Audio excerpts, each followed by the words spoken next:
दोनों पहलवानों को मार दिया। अब भगवान चले धनुष तोड़ने के लिए और भगवान ने धनुष को उठाया और उसके दो टुकड़े कर दिए।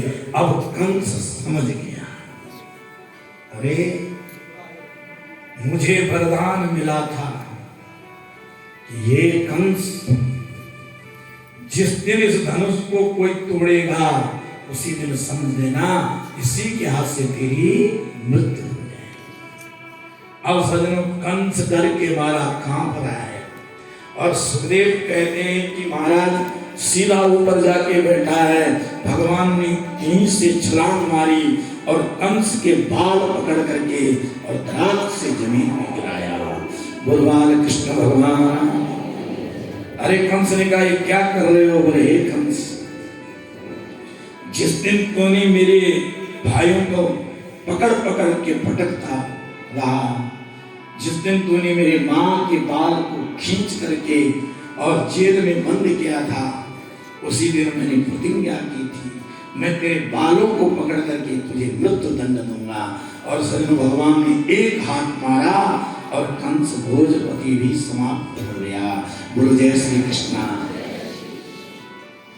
अब सज्जनों, कंस का जब वर्णन हुआ तो सुखदेव कहते हैं कि वसुदेव देवकीया, भगवान सबसे पहले जेल में गए, अपने नाना उग्रसेन महाराज को निकाला और मैया और वसुदेव को बंधन से छुड़ाया।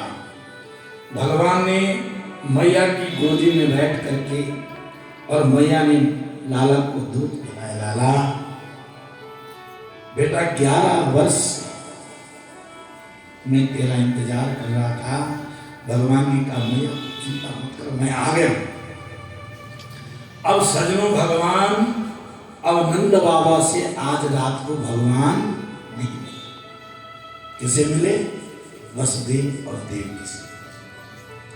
और वसुदेव और देवकी लाला को अपने पास ले गए। ग्वाल वालों ने कहा, अरे बाबा, हाँ भैया, अरे लाला कहाँ है? बाबा, लाला हमारो नहीं है। क्यों? ग्वाल वालों ने कहा, बाबा हम सुन रहे हैं कि वसुदेव और देवकी जो कंस के जेल में बंद थे वही असली बाबा भगवान के माता पिता हैं, तेरो लाला नहीं। बाबा, कन्हैया हमारो सका नहीं है। बाबा, हमसे बड़ी भूल हो गई, हम लाला को नहीं पहचान पाए और न जाने लाला के साथ कैसो कैसो व्यवहार किया है। बाबा, हमने सुना है अब लाला वृंदावन नहीं जाएगा। बोले जय श्री कृष्ण। बाबा ने सुना, बाबा के पैरों से जमीन खिसक गई। भैया क्या कह रहे हो? बोले, हाँ बाबा, लाला वसुदेव और देवकी का बेटा है बाबा। अब देख, लाला मथुरा का राजा बनेगा। अब लाला कभी हमारे साथ गाई नहीं चलेगा। सजनों, बाबा के हाल बेहाल हो गए। बाबा कहते हैं कि हे भगवान, मैं यशोदा को बोल करके आया हूं कि यशोदा, मैं लाला के घर लेके आऊंगा। अब मैं कौन सा मुख दिखा करके यशोदा के पास जाऊंगा? बाबा तो इसी शोक में ग्रस्त हो गए, राख से जमीन में गिरते हैं। ग्वाल बाल बाबा को पानी का छिटा देते। फिर बाबा बोलता, पूछता है, भैया लाला आयो है कि नहीं आयो? ग्वाल बाल कहते हैं, बाबा तुझे कह तो दिया, लाला तेरो लाला नहीं है बाबा। महाराज, कई बार बाबा जमीन में गिरते हैं और कई बार बाबा को होश आती है। एक ही बात कहता है कि लाला आया है। सजनों, अब भगवान बाबा के पास आए। बाबा रो रहे। आज भगवान ने पहले बार जब से जन्म लिया है बाबा को रोते हुए देखा है। भगवान गदगद। भगवान ने कहा, बाबा वृंदावन चले जा। लाला अगर मैं वृंदावन जाऊंगो फिर मैया तू मर जाएगी बेटा।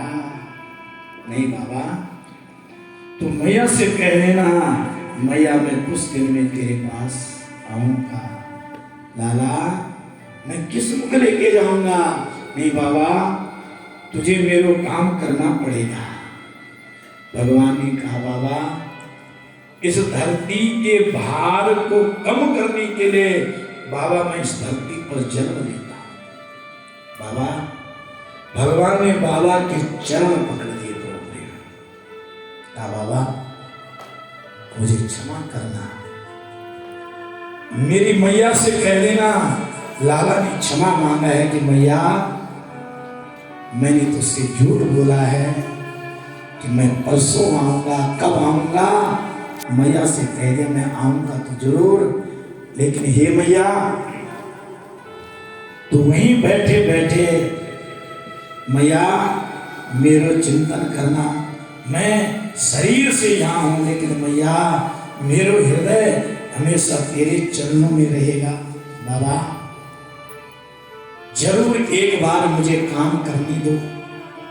और बाबा को प्रभु प्रेमियों आज भगवान ने वृंदावन में भेज दिया। बाबा जमुना में जाकर के खड़े हो, हे जमुना मैं यशोदा को कौन सा चेहरा दिखाऊंगा जिसके दो लाल मैंने कंस को सौंप दिए, मैंने मथुरा में छोड़ दिए। अगर मुझसे यशोदा पूछेगी तो मैं क्या कहूंगा? फिर बाबा धीरज धारण करता है। क्यों? नहीं, मेरे लाला ने कहा है बाबा मैं एक दिन जरूर आऊंगा। तो बाबा सोचते हैं अगर मैं जमुना जी में छलांग मार दूंगा और मेरे लाला जब घर आएगा और मुझे नहीं देखेगा तो मेरे लाला को बहुत दुख होगा। इसका नाम पिता। अब जीने की इच्छा नहीं बाबा की, लेकिन एक इच्छा है जब मेरे लाला घर आएगा तो घर में जब मैं नहीं दिखाई दूंगा मेरे लाला बहुत रोएगा, मेरे लाला को दुख होगा। इसलिए भगवान घर चले गए। नंद बाबा मैया ने कहा मैं लाला कहाँ है? बाबा ने कहा यशोदा लाला हमारा नहीं है। और सजनों जब मैया ने ये बात सुनी, सुखदेव कहते राजन न जाने कितनी देर तक तो मैया को कोई होश नहीं आई। बाबा मैया के चारों तरफ बैठ करके पहरा देते हैं, ग्वाल ग्वाल पहरा देते हैं, कहीं मैया पधार न जाए। मैया परम दुखी है प्रभु, अद्भुत वर्णन है क्योंकि मैया ने भगवान को बहुत प्यार दिया।